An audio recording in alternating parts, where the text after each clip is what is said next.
Welcome to Headliners Forum. My name is Mark Morrison of the Headliners Foundation, and we're very pleased to have as our guest today Zach Ryle, who is the online managing editor of the Austin American-Statesman.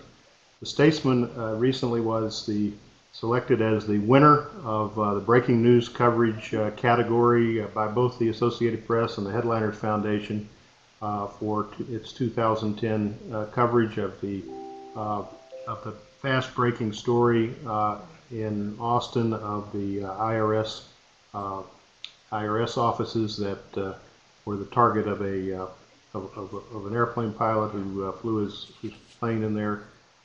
Zach, welcome to our webcast, and let me just start by, if I can, putting you back at that February 19th, 2010 morning and sharing with us a little bit of what happened.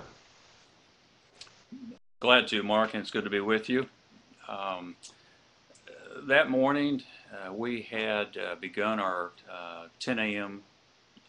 Standard daily meeting, which pretty much kicks our day off here at the Statesman, where we discuss not only what we did in the previous day's paper, but of course stories budgeted and what we expect to happen that day. A conversation that includes everything from what our web components will be to our graphics, photos, video, things like that. It's a meeting that normally lasts about 30 minutes, depending on how much controversy and discussion we have.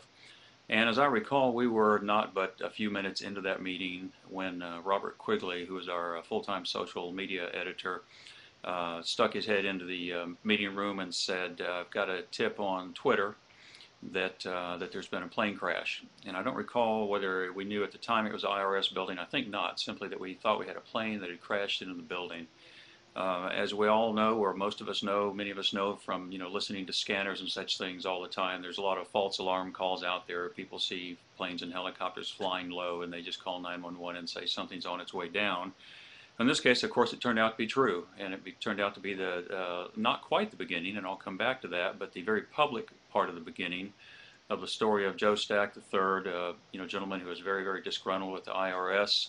And he had decided to get in his single-engine airplane after setting fire to his house earlier, and fly from the Georgetown Public Airport down into Austin and smash into the IRS building. So that tip came to us first through Twitter, as opposed to a scanner call and opposed to a call from a reader. And I'm going to go ahead and enlarge some of these PDFs right now that we're looking at from our print coverage that day. And so the moment we had confirmed that this was indeed a plane crashing into a building, the daily meeting ended very quickly, and folks sort of swung into action as most newsrooms would do on what has the potential for being a very big breaking news event. Are worth noting now, because I'll be coming back to it a number of times, and as I'll flip through some of these slides of the print presentation as I speak, is once our social media editor strapped himself back into his chair to sort of harness the the power of the 20,000 followers we have on Twitter, he pretty much stayed in that position as we both reported and crowdsourced this event throughout the day. And if there is an aspect to this breaking news event that distinguishes itself from a lot of other news we used to cover in earlier times, it's how the use of online and social media in particular allowed us to assemble many, many more facts and angles to the story in a much shorter period of time than we normally could have in order to produce, what do we have here, 6.5 pages of a news report, including everything from the profile of the pilot to many, many other aspects of the story. And we would not have been able to come to the conclusions we did as quickly, nor present the sheer depth of content that we did, were it not for that wonderful convergence of online and print. And I think this entire story we're talking about really underscores the power of being able to put those two together. Let me stop there and see what questions. There was a lot you did not know when that first report came across. In the wake of 9/11, anytime we hear about an airplane being involved in something, we're concerned about terrorism. You probably didn't know immediately that the IRS was a tenant at the building involved. Did this type of information also come to you from the social media and some of your citizen journalists, if you will, who were sending you messages by Twitter and otherwise? It absolutely did. For instance, one of the slides I've put up right now is a Twitter post that was put up on the Statesman account, again by Robert Quigley. And what this illustrates is the notion that we are immediately looking for other people to help us glean witness accounts, first-person statements, facts we didn't know about. And when you put out a call like this, whereas you can see here we're indicating not only who to call, their number, and we're even asking them to retweet that request, meaning these things grow virally. So this immediately goes out to our followers, and then anyone who retweets it. Of course, it's a way of spreading the word almost in a scary manner how quickly it can grow. And as a result of that, we had a number of people calling us with all sorts of details, both first-person accounts, saw the plane come in, heard the fire trucks, things like that, to starting to gain facts about the pilot himself. So throughout the day, this sort of activity on Twitter, and let me flip to a couple slides here. For instance, this is a picture that we gained from someone through Twitter, pulled it off of TwitPic here with their permission. This is an example of how images like this that were taken perhaps long before any of our staff photographers or videographers could arrive on the scene. The public was helping us tell this story. Let me flip through another, and you can see in print. And probably for the first hour or so, as you say, for the first hour or so, I would imagine that it took a while for your reporters and photographers and others to get on the scene. So to the extent that you were that you began covering the story, it was pretty much all from your citizen journalists on the scene out there. It was indeed, though we scrambled a number of photographers, and then virtually everyone we had, once we knew how big the news was, it was pictures, like the one that we see here from Twitter, as well as even from our own reporters who got there on the scene and sent us an emailed picture that were our first images. And of course, once the local media en masse was on the scene, that's where you start being able to find images that are that are better. Like this one here at the top of the page here.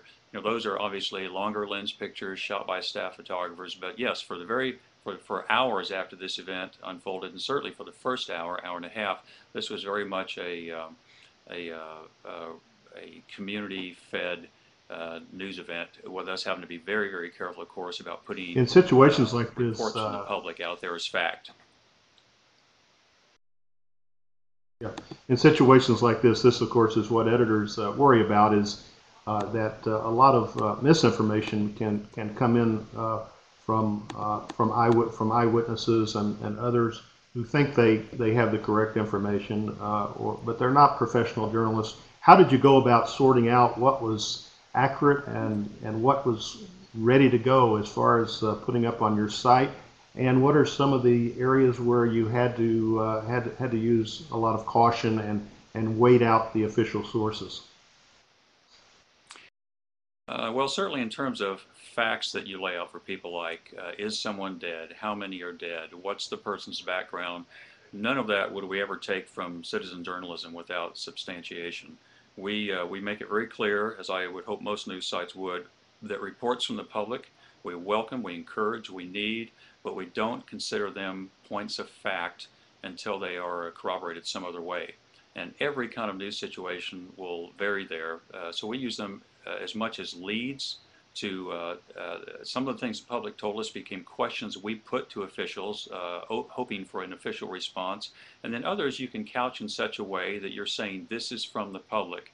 So when the public sends you a picture, that's pretty straightforward. You don't have to say anything other than this is a picture from the public. When someone sends you a tweet or something saying, I'll bet this was this, or it must have been this and this, we don't put that out there because it's nothing more than that. It's just it's rumors and supposition on the public's part. It's very important to keep those two separate.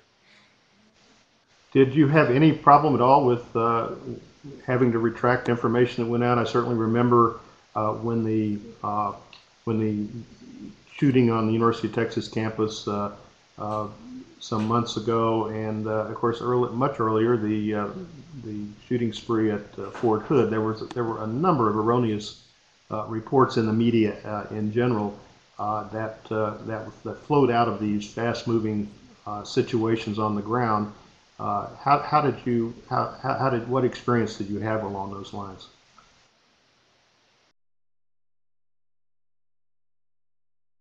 Well, in the case of the plane crash, I don't recall that we had to retract anything that we had out there.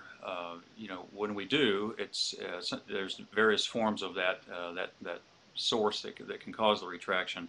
If public officials tell you something and it ends up being wrong just because they thought they had it right and then they didn't, that's one thing. And we just say, Austin Police Department or FBI or whomever tells us now that it's this instead of that. That's one source of retraction there.